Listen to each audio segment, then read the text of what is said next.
Continuing on with the Mandalorian, we now come to chapter 14, The Tragedy. Now, while I didn't hate this episode, I felt there wasn't much that moved Mando's story on from the last episode, apart from a couple parts in there. So what happens? On Ahsoka's recommendation, Mando takes Grogu to Tython, and while he is meditating, Mando is intercepted by Boba Fett, who is after his armor. Unfortunately for them, the Empire has arrived on Tython and will stop at nothing to get Grogu. They succeed in doing this, however, and it's now up to Mando to put a team together in order to get him back. Now, this episode has some things in it that progress the story by Mando taking Grogu to Tython and allowing him to meditate, for example, and then the Empire coming and capturing him.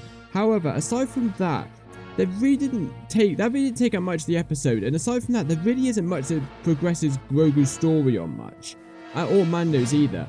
Grogu didn't do much when meditating. We just get a couple shots now and again to show he's still safe and he is still doing the thing. He's not really doing much while he's meditating.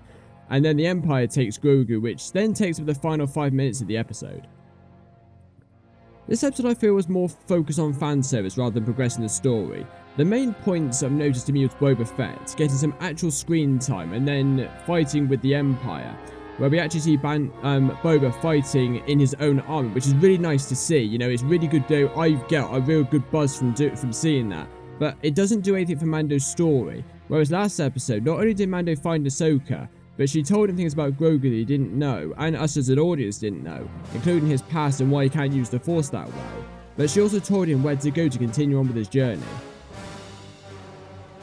However, let's talk about Boba Fett. I was actually thinking he was going to show up for a cameo in this season, and just a little cameo right at the start.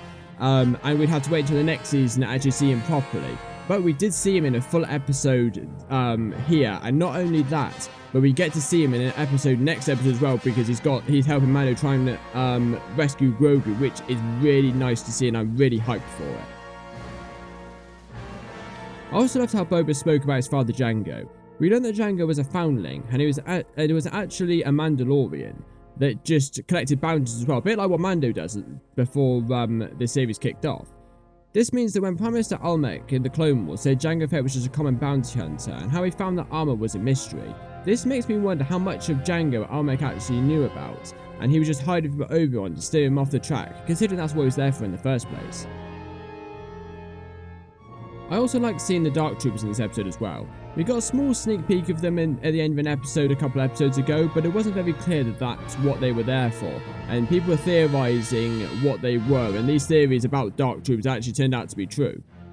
And I do love the designs for them as well. However, the CG on them makes them look a little bit more animated rather than live action, makes them look a little bit more cartoony, but it still does look really live action. They still do look really, really good nonetheless. So overall, I did enjoy this episode, but I feel that it did more dedicated to fan service rather than progressing the story anymore. However, let's wait until the next episode to find out how Mando will get Grogu back.